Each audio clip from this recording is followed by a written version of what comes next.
ubur-ubur ikan lele. Si Jamal PDKT hadir le. Ayo nonton si Jamal PDKT. Memang oke. Ayo do nonton cak.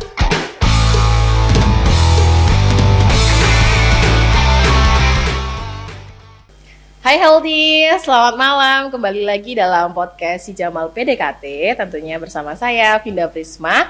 Dan hari ini saya tidak sendirian. Saya ditemani dengan narasumber yang akan mengedukasi kita semuanya, ya. Saya bersama dengan Dr. Arifa. Halo Mbak Vinda. Halo dokter. Ya, gimana dokter kabarnya hari ini? Alhamdulillah sangat bahagia Mbak Vinda. Alhamdulillah ya, kita harus selalu bahagia, Ya, selalu benar. semangat, Iya, ya. Biar tentu. tubuh kita itu selalu sehat. Iya, dan Karena, tentunya awet muda. Iya betul sekali. Ya, itu yang dipentingkan itu ya Iya. dok ya. Ya, oke dokter Arifa hari ini, kok kayaknya dokter Arifa yang panggilan enaknya aja nih. Iva aja. Oh dokter Iva ya, oke. Jadi dokter Iva ini merupakan salah satu dokter internship yang ada di Puskesmas Keroto ya. Dokter Iva sudah berapa lama di Puskesmas Keroto? Mau masuk ke bulan ke-6. Oh berarti udah mau selesai ya dok ya? udah mau Wah. selesai. Tentunya sudah sangat banyak sekali ini ya bercengkrama dengan pasien-pasien di Iya. wilayah Puskesmas Keroto ya dok ya. Dengan berbagai karakteristiknya itu. Iya yang tentunya unik. seperti itu. Iya. Ya, oke Healthies, hari ini kita akan mengupas tuntas ya tentang kanker serviks ya. Ini merupakan masalah yang saat ini belum tuntas di Indonesia. Dan khususnya di Blora sendiri dok, kasus kanker ini juga terus meningkat setiap tahunnya. Ya, kalau kita tarik dari data Kementerian Kesehatan, itu setiap tahun ada 36 jiwa yang terdiagnosa kanker serviks. Nah, biar kita nanti semakin paham, kadang kan masih ada awam ya dok ya, Iya. maksudnya kanker serviks itu apa, terus penyebabnya apa gitu ya. Jadi Iya. nanti kita akan mengupas tuntas semuanya di podcast si Jamal PDKT. Ya, oke baik dokter Iva, kita mulai dari apa sih ya dok kanker serviks itu? Karena kan lagi gencar-gencarnya juga ya di medsos, Iya, benar. kemudian itu FOMO ini loh dok apa? HPV Iya, ya itu. Jadi benar. mungkin bisa dijelaskan dokter Iva kanker serviks itu apa? Oke, dari katanya dulu kanker dan juga serviks atau cancer dan juga serviks. Dari serviks dulu, serviks itu merupakan salah satu bagian dari rahim Mbak Vinda. Jadi dia salah satu bagian dari leher rahim yang dia nanti menonjol dan berhubungan langsung dengan liang vagina atau saluran vagina. Di mana saluran vagina itu dia yang menghubungkan bagian dalam tubuh dan juga bagian luar tubuh. Gitu. Oh begitu. Iya. Iya. Jadi kalau setiap penyakit itu pastikan ada faktor resikonya ya. Iya.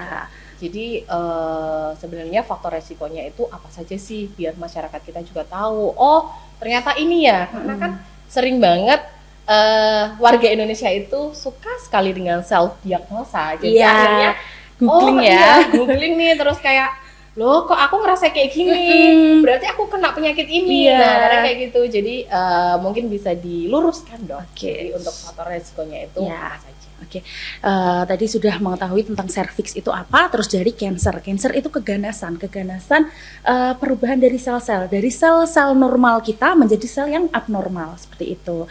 Nah, kalau untuk faktor resikonya tentu dipengaruhi dengan pola hidup yang tidak sehat. Sekarang banyak ya, dari pola Betul makan, sekali. gaya hidup, terus juga banyak rokok, pot. Sekarang juga beraneka ragam ya Mbak Vinda. Itu yang dia akan mempercepat dari perubahan sel dari sel yang normal tersebut menjadi sel yang abnormal gitu.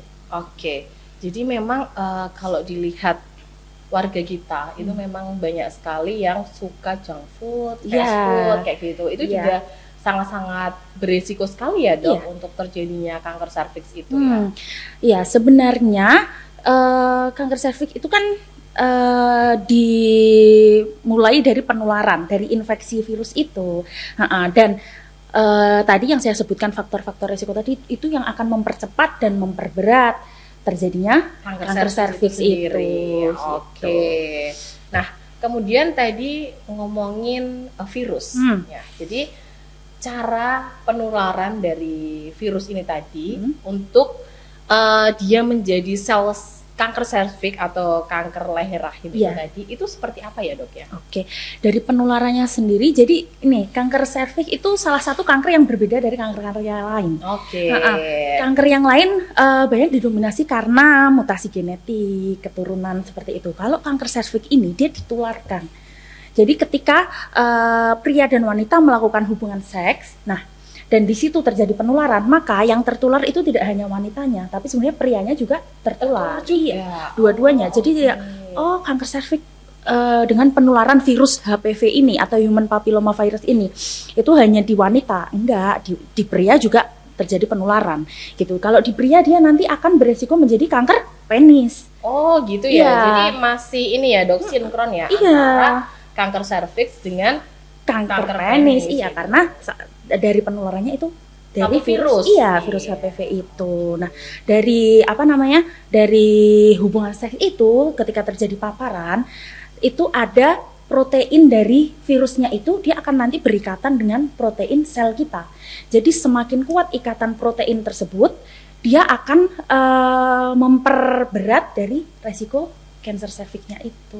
Oke, jadi memang semuanya itu berkesinambungan ya. Iya. Jadi, dari faktor virus tadi ya, virus HPV atau human papilloma virus. Oke. Nah, kemudian dok, kadang kan ini ya, ketika kanker itu ada, pasti kan juga ada gejala-gejalanya. Iya. Ya, kira-kira gejala awalnya itu dimulai dari apa? Karena kebanyakan itu dok, kalau dari kasus yang sudah ada, itu kebanyakan itu rata-rata kasus cancer di Indonesia itu terdiagnosa itu ketika dia sudah stadium 3 Nah. atau bahkan sudah stadium 4. Iya. Nah, kok bisa ya? Kenapa kok tidak di stadium 1 atau 2 itu kelihatan gitu, tapi rata-rata sudah di stadium berat baru kelihatan kalau dia terdiagnosa Kanker kanker. serviks. Oke. Nah, jadi dari awal tadi dari penularan virus itu ketika seseorang ini terpapar virus HPV ini, dia tidak akan tahu Mbak Vinda kalau dia terpapar. Bahkan gitu ya? iya, dia tidak akan menimbulkan gejala. Ini pinternya virus Kanker HPV ya, ini. virus HPV Iya, tadi ya. dia pinter sekali. Dia menginfeksinya itu tidak disebarkan melalui jalur-jalur pembuluh darah, itu tidak. Dia infeksinya bersifat lokal. Jadi misalkan ada orang terpapar virus tersebut, dia tidak akan mengalami yang namanya demam, terus tidak enak, rasa tidak nyaman, itu tidak. Jadi ketika dilakukan pemeriksaan darah seperti IgM, IgG, seperti marker-marker infeksi lainnya, dia nol, dia tidak akan ditemukan. Gitu. Kita bisa menemukan infeksi tersebut kalau kita melakukan pemeriksaan di area lokalnya tersebut atau di area serviksnya tersebut. Oh gitu ya. Jadi Iya. memang tidak instan kalau kita kayak sakit, mungkin pusing atau pilek gitu kan, Iya. pasti ada kan gejalanya Iya. ya, dok, sakit tenggorokan dulu atau gimana.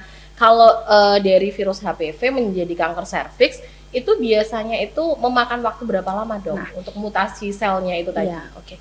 Bahkan itu memakan waktu bertahun-tahun Mbak Vinda, bahkan bisa sampai 10, 15 tahun, 20 tahun itu baru muncul gejalanya. Justru kalau sudah muncul gejala itu bukan lagi di taraf infeksi, itu dia sudah berubah menjadi cancer gitu. Nah, jadi gimana ya biar kita tahu apakah kita cancer atau tidak nih, ataukah kita terpapar atau tidak. Itu karena memakan waktu yang lama, kita harus di sela-sela waktu ini kita harus melakukan screening gitu. Jadi kita berusaha untuk memutus rantai penularan atau rantai perubahan sel-sel dari sel normal ke sel abnormal tersebut agar tidak menjadi cancer. Kita bisa putus rantainya di tengah-tengah situ. Gitu. Oke gitu ya. Oke dokter, jadi kalau kita lihat dari screening awal tadi, ya mungkin banyak juga sekarang yang masih kadang tuh takut dok, takut periksa, ya kan? Kan banyak sekali karena kan itu berhubungan dengan kewanitaan ya, jadi mungkin agak sedikit ini tidak ya nyaman ya, nggak nyaman ya kalau kita periksa-periksa gitu kan, ada yang tidak nyaman juga gitu. Nah untuk tahap screening awalnya untuk kita tahu apakah kita nanti ini terdiagnosa serviks atau tidak, itu screening awalnya itu dimulai dari apa saja ya dok? Oke, jadi dari WHO sendiri itu dia sudah melakukan kegiatan preventif atau pencegahan itu ada 3 macam, primer, sekunder, dan juga tersier. Untuk pencegahan primer itu difokuskan untuk yang belum pernah sama sekali melakukan hubungan seks atau tidak aktif secara seksual. Nah, di Indonesia ini itu sudah berjalan, ada vaksinasi ya untuk anak-anak Ya, SD. betul vaksin sekali. HPV, Ya. dari umur 9 tahun itu. Oke. Nah, concern kita saat ini itu untuk yang pencegahan sekunder. Nah, pencegahan sekunder itu untuk yang sudah pernah melakukan atau aktif melakukan hubungan seksual. Itu bisa dimulai dari umur 21 tahun dan sudah pernah melakukan hubungan seks gitu. Gitu.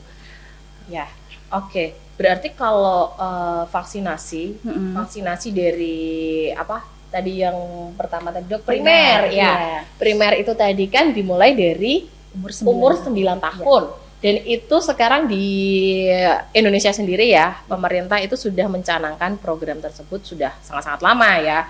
Di anak kelas 5 dan kelas 6 SD ya. Kemudian apakah itu dosisnya akan sama Dok di antara yang tadi primer sama sekunder tadi itu apakah sama, maksudnya dosisnya kan? Kalau yang dewasa kan kemarin itu banyak sekali ya Iya. promo-promo vaksin Iya, HPV ini benar. tadi ya. Jadi kan ada yang 3 dosis, ada yang 4 dosis ya. Ya. Ya itu apakah akan ya 2 sama 3? Iya. Apakah itu akan sama dengan yang anak sekolah tadi atau tidak gitu? Oke, dari pencegahan sekunder, kalau sekunder kan merata untuk apa namanya, untuk yang dewasa. Kalau yang sekunder itu kebetulan di Indonesia belum di cover oleh pemerintah gitu. Jadi apa namanya, dia melakukan sendiri dan itu banyak sekali. Mandiri, ya. iya. Oke. Masih berbayar. Itu banyak sekali. Nanti ada yang mengcover beberapa virus, ada yang 9 virus, ada yang 14 virus gitu. Oh Itu gitu. tergantung. Jadi beda ini ya, beda Iya, tipenya. iya. Ya, oke. Iya. Oke, jadi kapan Dok baiknya kita melakukan screening itu? Oke. Ya, seperti yang saya jelaskan tadi, dimulai dari 21 tahun dan sudah melakukan hubungan seks. Nah, di situ nanti kita kelompokkan lagi apakah dia beresiko tinggi atau beresiko rendah. Gitu. Oke. Jika beresiko tinggi seperti yang kita tahu pernah gonta-ganti pasangan atau pernah berganti pasangan, itu masuk resiko tinggi. Itu minimal dilakukan screening 1 tahun sekali. 1 tahun sekali Iya, ya. untuk yang resiko Oke. tinggi. Kalau untuk resiko rendah kita bisa melakukan screening 3 tahun 1 kali. Oke. Gitu. Ya. Jadi untuk screening dari kanker serviks itu kan banyak sekali ya Dok. Iya. Ada IVA, kemudian ada pap smear, ada juga yang baru ini ya, baru booming sekali itu ada HPV, tes HPV. Nah, itu bedanya apa sih Dok? Karena kan kadang mungkin kita sendiri itu bingung ya. Ya. Bedanya apa? Apakah sama-sama diambil ini, maksudnya sampelnya itu apakah sama proses pemeriksaannya atau bagaimana? Tapi kok namanya beda-beda. Kadang kan ada yang bingung juga ya. Jadi mungkin bisa dijelaskan untuk IVA itu yang seperti apa, kemudian pap smear yang seperti apa, kemudian tes HPV-nya itu juga yang seperti apa. Oke. Ya, dari IVA dulu. Ya, IVA dulu itu dia melakukan pemeriksaan atau inspeksi visual asam asetat. Jadi menggunakan asam asetat, kita oleskan di area serviks, kita lihat apakah ada perubahan atau tidak. Nah, jika ada perubahan, berarti kemungkinan orang ini sudah mulai terjadi perubahan sel-sel tersebut dan OTW menuju kanker. Nah, dari sini nanti kalau ketemu kita bisa putus, kita bisa melakukan treatment agar perubahan sel ini tidak sampai ke kanker dan sudah berhenti di situ gitu. Kita bisa melakukan pemantauan juga. Lalu lanjut untuk yang pap smear. Oke, pap Kalau smear. pap smear kita mengambil sedikit sampel dari serviks, kita lihat apakah dari sel ini sudah terjadi perubahan gitu. Kalau untuk yang HPV DNA sudah ada kata-kata sendiri ya, HPV DNA. Jadi kita lihat apakah di situ ada DNA dari human papilloma virus ini tadi. Jadi kalau memang HPV DNA-nya itu positif, berarti sudah ada virus tersebut dan sudah terpapar dari virus tersebut. Oke, jadi kalau sama-sama ya berarti tadi kan sama juga untuk screening awalnya itu. Nah, kalau semisal Dok itu ada nggak sih batasan usia? Kalau semisal usia sekian-sekian itu nanti lebih prefer ke pemeriksaan di IFA kah atau Iya. Pap smear, kemudian kalau yang HPV itu lebih prefer ke usia yang berapa gitu, apakah ada ya dok ya seperti itu? Nah, untuk yang di bawah 29 tahun atau 21 tahun sampai dari kurang 29 tahun itu menggunakan Pap smear. Oh Pap smear ya. Kalau sudah 29 tahun sampai 65 tahun itu Pap smear plus HPV DNA. Oh jadi lebih double ya dok ya? Iya. Karena mungkin ini ya, maksudnya sudah ini ya sering, Iya, ya, sering berhubungan seksual, jadi Hmm. akhirnya resikonya akan lebih tinggi Iya. sehingga diperlukan 2 tes tadi. Iya, begitu. benar. Iya. Oke, kalau HPV DNA, Pap smear dan IVA itu apakah dilakukannya itu sama 1 tahun sekali atau adakah yang 3 tahun sekali atau bahkan adakah yang 6 tahun sekali gitu dok, atau bahkan setiap bulan gitu? Oke, jadi seperti yang saya sampaikan tadi Mbak Vinda, kita kelompokkan lagi menjadi resiko tinggi dan resiko rendah. Oh itu. iya, oke. Tetap ada yang 1 tahun sekali, ada yang 3 tahun sekali. Oke.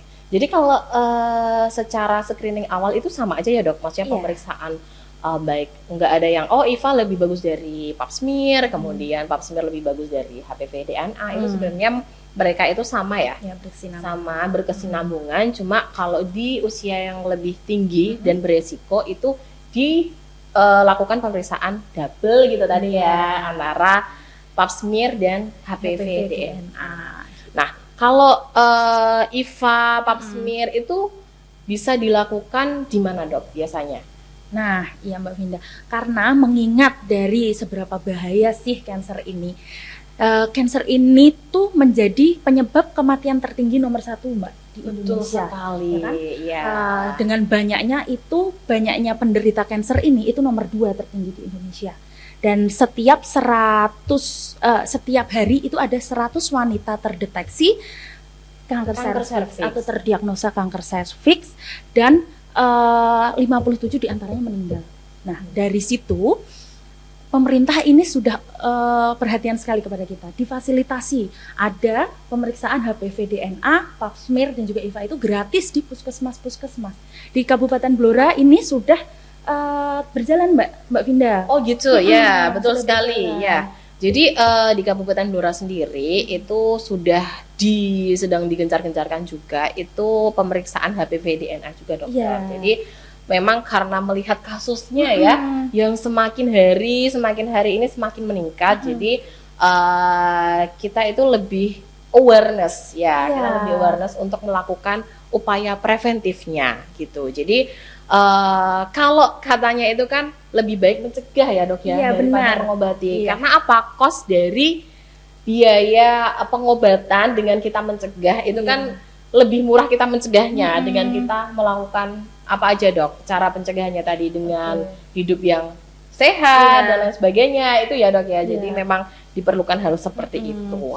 Nah kemudian kalau kita tarik tadi ya dok, kita kan udah jelasin semua dari CA cervix itu apa, kemudian faktor resikonya itu apa, gejalanya apa, sampai dengan cara penularannya itu seperti apa. Nah, kanker cervix itu apakah suatu penyakit yang berbahaya, penyakit yang menakutkan ya? Kadang kan kalau orang udah terdiagnosa kanker itu kesannya itu takut dok, kena Iya, mental dulu gitu. iya. Jadi kayak, aduh aku ini bisa sembuh nggak ya, kayak gitu ya. Jadi mungkin bisa dijelaskan ke masyarakat dok, kalau kanker cervix itu penyakit yang berbahaya ataupun tidak.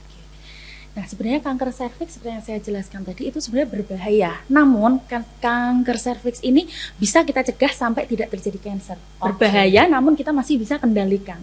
Oke, Gitu. Dengan ya. screening yang kita jelaskan tadi. Pemerintah juga sudah memfasilitasi, dan sayang sekali kalau masyarakat atau teman-teman si Jamal ini tidak melakukan screening tersebut. Iya, betul Dengan sekali, gratis Dok. lagi ya, Mbak Iya, Bunda ya. betul banget ya, apalagi sudah diperiksa gratis, Iya. ya kan? Kita tahu kita beresiko atau tidak. Kalaupun kita ternyata beresiko, itu kita bisa melakukan pencegahannya juga sejak dari dini juga, ya dok. Ya, jadi selain ada tadi dok screening dengan HPV DNA, itu juga ada vaksinasi HPV juga. Ya, jadi memang ayo untuk masyarakat kita bersama-sama ya untuk melakukan pencegahan kanker serviks ya, karena memang kanker serviks ini merupakan penyakit yang memiliki angka yang terus-menerus meningkat setiap tahunnya. Jadi mari kita sama-sama untuk melakukan upaya preventifnya dengan kita selalu hidup sehat ya Dok ya. Biasanya ini kalau kaula muda nih Dok ya, itu suka makan seblak dan lain-lain kayak gini Dok, yang akhirnya menjadikan sel kanker itu beregenerasi lebih cepat gitu. Karena kalau penyakit itu kan tidak peduli usia ya. Iya, benar. Ya, jadi kalau semisal gini Dok, ada remaja, apakah pernah ada kasus remaja yang pernah terkena kanker serviks gitu? Oke, dan kalau dari situ saya menjawabnya, kita lihat pergaulan zaman sekarang ya, Oh Mbak, iya, ya. betul sekali. Mungkin iya. karena dia sudah pernah melakukan hubungan seksual dan dia pernah riwayat hubungan seksual yang tidak aman seperti bergonta-ganti pasangan, ada yang terdeteksi, mungkin belum sampai terjadi kanker Kanker, serviks, iya. tapi sudah mulai terjadi peradangan-peradangan, mulai terjadi perubahan-perubahan sel. Ya betul sekali. Ya, Oke, ya oke, baik Dokter Arifa ya. Jadi memang kanker serviks ini bisa sekali dicegah dan diobati ya. Jadi untuk para penonton si Jamal PDKT tidak perlu risau, tidak perlu khawatir ya. Kalaupun memang terdiagnosa kanker serviks ya, kita masih ada beberapa banyak sekali ya Dok, cara pengobatannya Bisa kita bisa kendalikan. bisa dikendalikan, dan kalaupun sudah terdiagnosa itu bisa diobati ya Dok ya. Dan mari kita bersama-sama juga untuk melakukan gerakan masyarakat hidup sehat ya. Jadi untuk selalu rajin berolahraga ya, minimal berapa kali Dokter Iva kita berolahraga setiap hari? Minimal 30 menit. 30 menit Setiap ya, hari. 30 menit setiap hari. Jadi jangan suka scroll TikTok ya Dok. Biasanya kan kita lebih suka magernya nih ya. Iya. Habis pulang kerja mager ya, scroll Rebahan. TikTok, rebahan ya. Akhirnya menumpuklah ya banyak-banyak penyakit di dalam tubuh gitu.